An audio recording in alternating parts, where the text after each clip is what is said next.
अस्सलाम वालेकुम friends, welcome to my channel Zulqarnain moto vlog. तो आज ही आप नजीब भाई को जानते होंगे, पहले भी इन्होंने हमें रिव्यू दिया था। इनके पास पेनेली टीआर के 251X था और ये बाइक लवर भी हैं और टूरिंग भी करते रहते हैं। तो इस बार इन्होंने लिया है 2023 मॉडल GR 150। तो आज नजीब भाई से पूछेंगे, क्योंकि मैंने GR कभी भी नहीं चलाया और आज फर्स्ट बार इसे ट्राई भी करूंगा और इनसे एक्सपीरियंस लूंगा, क्योंकि ये यूजर भी है, इन्होंने पहले भी लिया है। तो नजीब भाई अस्सलाम वालेकुम। वालेकुम सलाम। क्या हाल है सर? अच्छे हैं? ठीक है, खैरियत से हैं? नजीब भाई ये बताएं, आपने GR पहले भी रखा है और मैंने तकरीबन देखा है आप GS के बाद GR ही लेते हैं। अगर CB 150 भी आपने एक दो बार लिए है, लेकिन GR फिर भी आप लेते हैं। तो अच्छा, और एक और बात भी बताएंगे कि लोग मुझे ये कहते हैं कि GR जो बाइक है वो CB 150F से बहुत ही ज़्यादा स्मूथ है। तो इस बात में क्या सच्चाई है, कैसा एक्सपीरियंस है, थोड़ा हमारे व्यूवर्स को बताएं जो GR के लवर हैं, ताकि वो भी ये बात को समझ सकें। बिस्मिल्लाहिर्रहमानिर्रहीम। सबसे पहले मैं ये बताना चाहूँगा कि GR और CB का कंपैरिजन मतलब इतना ज़्यादा डिफरेंस नहीं है। ठीक, मतलब CB भी काफ़ी कंफर्टेबल है, बहुत कंफर्टेबल। मतलब सेम लाइक GR 150 जैसे ये कंफर्टेबल है वैसे CB भी कंफर्टेबल है। लेकिन ये है कि सिर्फ और सिर्फ जो डिफरेंस है ना उसका पोस्चर का है, जो सिटिंग पोस्चर है और जो फ्यूल टैंक है और जो सीट है वो एरिया और इसकी जो सीट है इसमें सिर्फ डिफरेंस है। बाकी वो भी बैलेंसर शाफ्ट के साथ थोड़ा सा स्पोर्टी लुक मिल जाता है, मतलब बिल्कुल स्पोर्टी लुक भी है। और अगर कुछ लोग जो कहते हैं कि जी वो GR 150 ज़्यादा कंफर्टेबल है और CB कंफर्टेबल नहीं है, तो वो गलत कहते हैं। वो इस वजह से फील करते हैं कि उसकी जो सीट है, सिटिंग पोस्चर है वो बहुत कम है। मतलब सिटिंग कैपेसिटी आपकी जो राइडर है उसके लिए बहुत कम सीट मिलती है। इसकी आप देख सकते हैं काफ़ी फ्लैट है। बिल्कुल, हाँ, इसकी बिल्कुल नॉर्मल बाइक जैसी है। तो यहाँ पे बैठने का पोस्चर जो है वो बहुत ज़्यादा इजी होता है, इसलिए लोग ये समझते हैं कि ये ज़्यादा कंफर्टेबल है, लेकिन ये इक्वल ही है। और स्मूथनेस में कुछ फर्क आता है? स्मूथनेस सेम ही है, स्मूथनेस ये सेम ही है। और जैसे कि उसकी गियर शिफ्टिंग है और जैसे वो जंप्स के ऊपर जो है ना कंफर्टेबल ये है, वैसे ही CB 150 भी कंफर्टेबल है। लेकिन सिर्फ उसकी सीट जो है ना आप यहाँ से देखेंगे तो वो ऐसे डाउन हो जाती है। जी बिल्कुल, फ्रंट से डाउन हो जाती है। और उसका फ्यूल टैंक जो है ना बिल्कुल आपके साथ ऐसे चिपका हुआ होता है। बिल्कुल। तो अब बकर अच्छा, हाँ, तो उस वजह से जो है ना कुछ लोग ये समझते हैं कि वो कंफर्टेबल कम है और ये ज्यादा कंफर्टेबल है। अच्छा, दूसरा ये बताएं कि आपने वो गियर की बात की है, कई लोग इससे लाइक करते हैं, इसके लीनियर पैटर्न है ना, आई थिंक। नहीं वही अच्छा, स्पोर्टी है इसका भी? स्पोर्टी है, वन अच्छा, डाउन। अच्छा, बाकी डाउन पे है। है। अच्छा, दूसरा ये बताएं कि इसकी मैंने ये भी कंप्लेंट सुनी है कि GR पेट्रोल की कंजप्शन बड़ी बेकार देता है, मतलब बहुत ही कम देता है। इस बात में क्या सच्चाई है? आपने तो दोनों रखी है। बिल्कुल, ये आप बिल्कुल सही कह रहे हैं। सुजुकी GR जो है वो तकरीबन 40 बहुत हद मार के मैक्सिमम जो है ना 42 तक आपको 1 लीटर में एवरेज देता है। बिल्कुल। जहाँ तक CB की बात आई तो CB जो है ना वो 50 भी देता है, 55 तक भी हमने उसकी कंजप्शन नोट की है। अच्छा, लेकिन नजीब भाई आपकी बात मैं काट रहा हूँ, मैंने CB 150F रखे हैं, मुझे 25 से ज़्यादा नहीं मिली, मैक्सिमम ये कह रहा हूँ। और रही बात के लोग कहते हैं कि 40 प्लस देते हैं, आई थिंक देता होगा। मेरा भी 0 मीटर था और मैंने एक दो रखे, लेकिन मुझे ऐसी कंजप्शन नहीं मिली।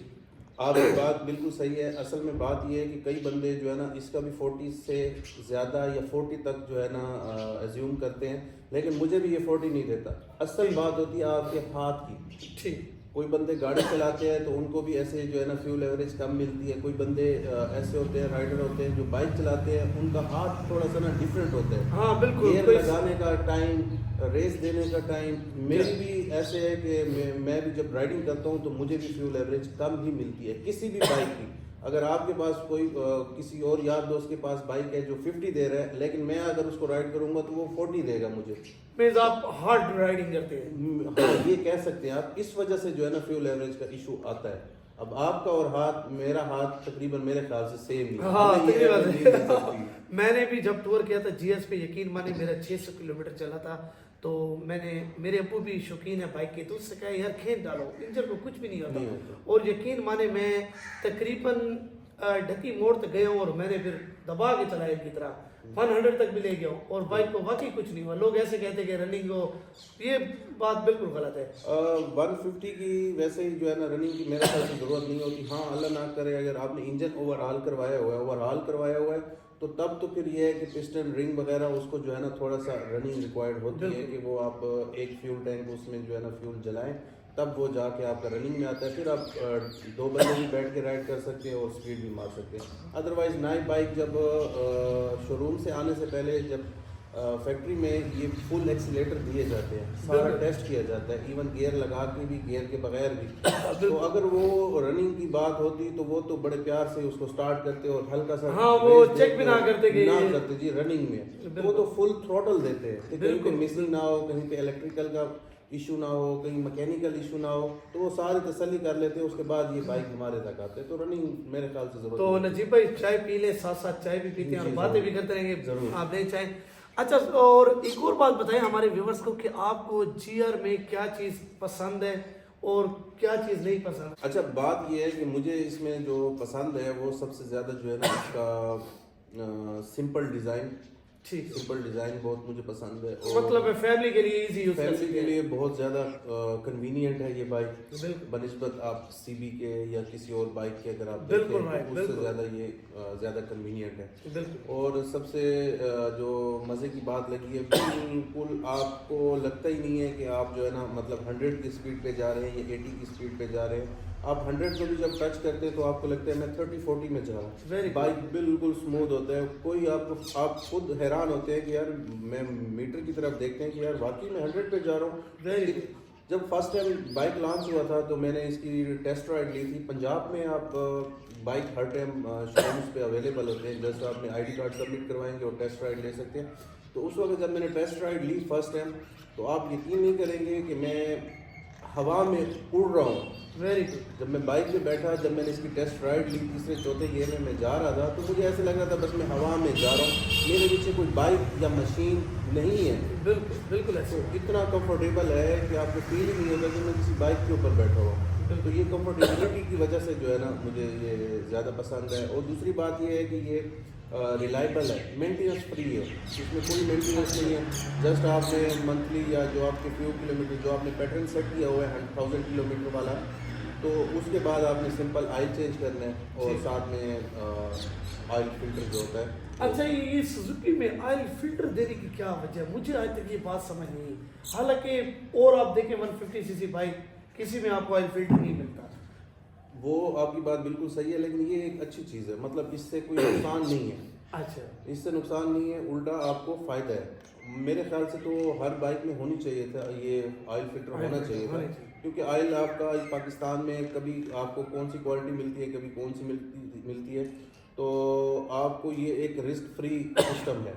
ठीक, तो ये मेरे ख्याल से रेकमेंडेड है, ये होना चाहिए। तो इतनी ज़्यादा कास्ट नहीं है, अगर आप जेन्युइन लेते हैं तो 700-800 850 रुपये का बिल्कुल, वो भी मेरा ख्याल है 3 टाइम चलता है, 3 ऑयल्स तक आप उसको यूज़ कर सकते हैं। और अगर आप लोकल लेते हैं तो वो 150, 200, 250 रुपये का मिलता है। वो आप हर ऑयल के साथ चेंज कर वो सकते भी आप रिकमेंड करते हैं? वो भी आप अगर आप हर ऑयल के साथ अगर आपने चेंज करना है बिल्कुल, तो फिर आप वो लोकल भी ले सकते हैं, उसमें भी कोई इशू नहीं है। हाँ, अगर आपने हर ऑयल के साथ ही ऑयल फिल्टर चेंज करना है, बिल्कुल। अगर आप कहें कि जेन्युइन की तरह मैं 3 ऑयल के बाद वो लोकल वाला फिल्टर चेंज हो तो फिर तो रेकमेंडेड नहीं है। ठीक है, मतलब हर ऑयल पे आप कहते हैं कि उसे चेंज करें। चेंज किया। अच्छा नजीब भाई, हम आपको 2 ऑप्शन देते हैं कि GR या CB 150, तो आप क्या चॉइस करेंगे हम दोनों में? आप तो दोनों की यूजर हैं माशाल्लाह। सुलकर नैन भाई, मैं तो कहूँगा दोनों होने चाहिए। तो मैंने इसे आपको 1 कहा है ना कि आप एक सेलेक्ट करें। ये बहुत ज्यादा टफ जॉब है। हाँ ना, इसका वही, जो जवाब है ना, वो क्योंकि बहुत आप tough है। ऐसे है ना कि आपने दोनों बाइक चलाए हैं और अल्हम्दुलिल्लाह दोनों पे टूर भी किए आपने, तो आपसे बेहतर मेरा ख्याल है कि कोई नहीं बता सकता। देखिए, ये वाकई बहुत आपने मुश्किल सवाल कर दिया। आप साथ बिस्किट भी ले लें, खैर है, नो प्रॉब्लम, व्यूवर्स हमारे आज इंतजार करेंगे। कोई इशू नहीं है। बात ये है कि अगर आपने खुद को देखना है, जस्ट अपने खुद को देखना है कि यार मैंने ही इस पे राइड्स लेनी है, then my first choice is CB 150F। Very good, very good. और अगर आप कहते हैं कि यार समटाइम्स मुझे जो है ना वो फैमिली यूज़ में, होम जॉब में यूज़ आता है, देन GR 150। मतलब है दोनों पर्पस के लिए, फिर ये ज्यादा इस पे वोट ज्यादा जा रहे हैं आपके। और कह सकते हैं, बिल्कुल कह सकते हैं। हाँ, बाइक वो होना चाहिए जो प्रैक्टिकल हो, बंदा फैमिली के साथ भी यूज़ कर सके। अब मेरे पास CB 150F तक कई लोग मुझे कहते हैं कि यार आपने क्यों सेल किया। मेरे माशाल्लाह बच्चे हैं, जब मैं उनको बिठा के जाता हूँ CB 150F पे बड़ी तकलीफ होती थी क्योंकि टैंक बिल्कुल आपका आप अपर पोर्शन पे चला जाता है अपर पोर्शन और मतलब आप छोटा बच्चा भी बिठाएंगे तो वो भी तो आपको नजर ही नहीं आता। और कई नहीं बार आता। ऐसे होता था ना जी भाई, यकीन माने कोई खड्डा या कोई चीज आती थी मुझे पता नहीं नहीं चलता चलता। था और मैं ये सोचता था, मैं कहता था यार ये ना हो कि कोई हादसा हो जाए। बिल्कुल वो रिस्की है ना, रिस्की आपको है। एक तो आपको भी रोड क्लियर नजर नहीं आ रहा, ऊपर से ये बच्चा भी बैठा हुआ है तो वो भी अल्लाह ना करे गिर सकता है। अच्छा, दूसरी जो उसमें सबसे बड़ी खामी थी, जब आप बच्चे को आगे बिठाते थे तो जब ये टर्न करते थे ना आप स्टीयरिंग, तो बच्चे की टांग में जाके लगता था। वो ऐसे ही है ना, उसके टैंक के ऊपर जो है ना टैंक हाँ, शुरू जो है वो बड़े बड़े उस वजह से आप टर्न नहीं ले सकते। नहीं ले सकते, इवन कि आप कोई शॉपर वगैरह कोई चीज भी हैंग भी नहीं कर हैंग भी नहीं कर सकते। अच्छा, मैंने ये सोचा था, मैंने कहा यार अगर कभी सामने से कोई अचानक कोई चीज आ जाती है और एकदम टर्न करना पड़ेगा तो बच्चे की टर्न, और कई बार मैं टर्न कर भी लेता था और बच्चे रोने लग जाते थे कि यार ये क्या कर दिया। ऐसे ही। फिर मैं कहता था यार ये तो बड़ी खतरनाक चीज है। इस मामले में मैं इससे ज्यादा वोट दूंगा। जा। तो आप प्राइस के बारे में क्या कहेंगे, मतलब है कि इसकी प्राइस और उसकी प्राइस में कौन सा ज्यादा बेस्ट है लेने में? प्राइस की बात की जाए तो तकरीबन 50,000 55,000 हाँ, ये- अराउंड जो है ना डिफरेंस है बड़ा। बिल्कुल है अभी भी। तो अगर आपने कैश पे लेना है तो मेरे ख्याल से मैं CB 150 रेकमेंड करूँगा, क्योंकि वो अंडर 5 lakhs है। जी हाँ, बिल्कुल बिल्कुल। और अगर आपने इंस्टॉलमेंट पे लेना है, सुजुकी शोरूम आपको इंस्टॉलमेंट पे दे देता है, सेम कैश वाला price दे बिल्कुल देता है। विदाउट प्रॉफिट दे रहे हैं आजकल। या तो फिर बाइक में ये रेकमेंड करूँगा आपको, अगर मतलब ये आपको 2 सालों की एक साथ मिल जाती हैं जी हाँ। कि 24 महीनों में आपने इसको उतारना है, मेरे ख्याल से ये CB या यामाहा या होंडा कोई भी और ये ऑफर नहीं दे रहा। नहीं दे रहा, बिल्कुल नहीं दे रहा। तो अगर उस हिसाब से देखा जाए तो सुजुकी मेरे ख्याल से बेस्ट है। अच्छा, दूसरा ये बताएं कि बिल्ड क्वालिटी किसकी आपको अच्छी लगी है?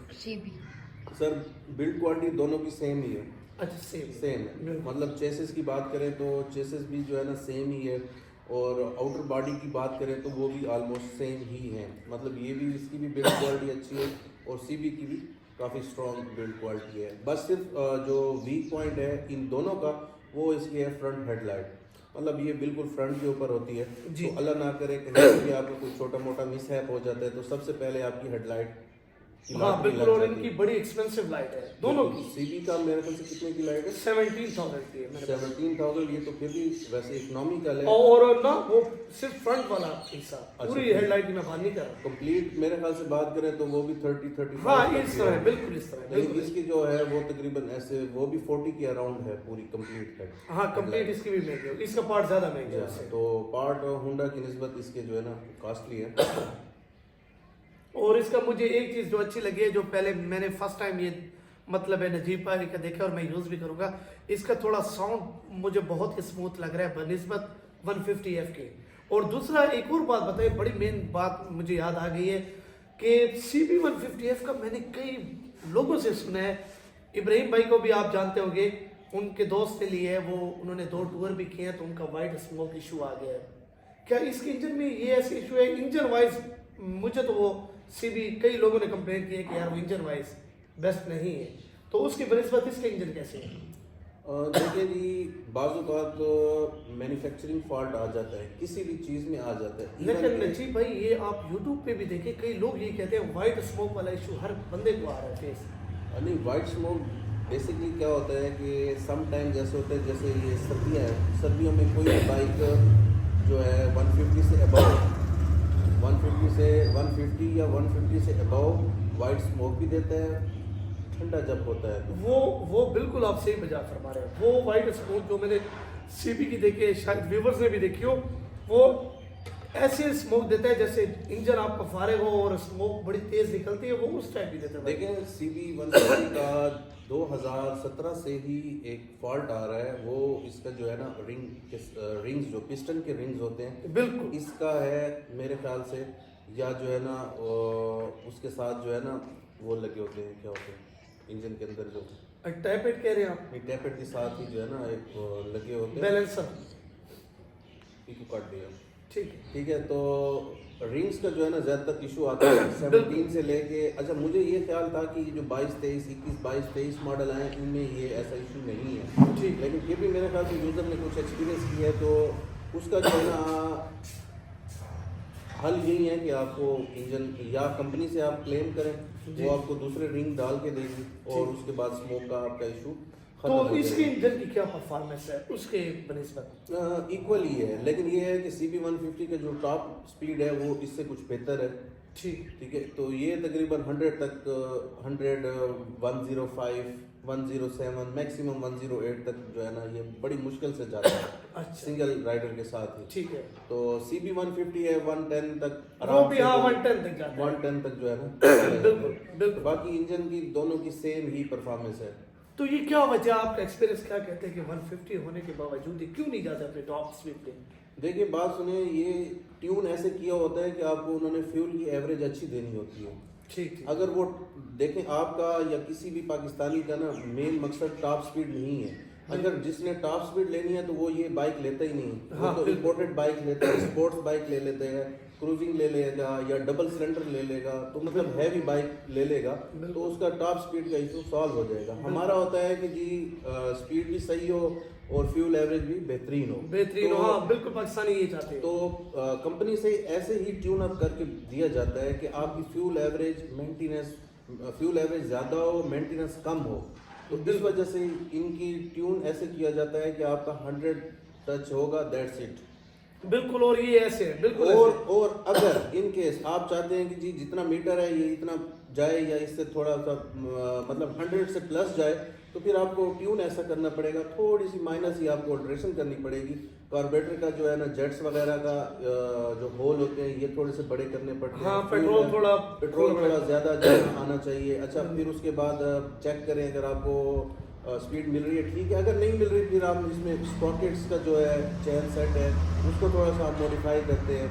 तो ये सारी फिर जो है ना चेंजेस वो फिर वो मजा ही खत्म हो जाता है जब आप कंपनी वाली चीज को छेड़ेंगे तो। इन केस मैंने यही कहा है कि अगर आपने 100 से अबव जाना है तो फिर ये अल्ट्रेशन आपको करनी पड़ती है। बिल्कुल ऐसी बात है। नजीब भाई आपका बहुत शुक्रिया, आपने जो बातें की है माशाल्लाह, जो लोग 150 सीसी बाइक लेना चाहते हैं तो उनके लिए हर पॉइंट क्लियर हो गया है। बिल्कुल। तो उम्मीद है जी आपको आज की वीडियो अच्छी लगी होगी। अगर आपको आज की वीडियो अच्छी लगी तो हमारे चैनल को जरूर सब्सक्राइब करें।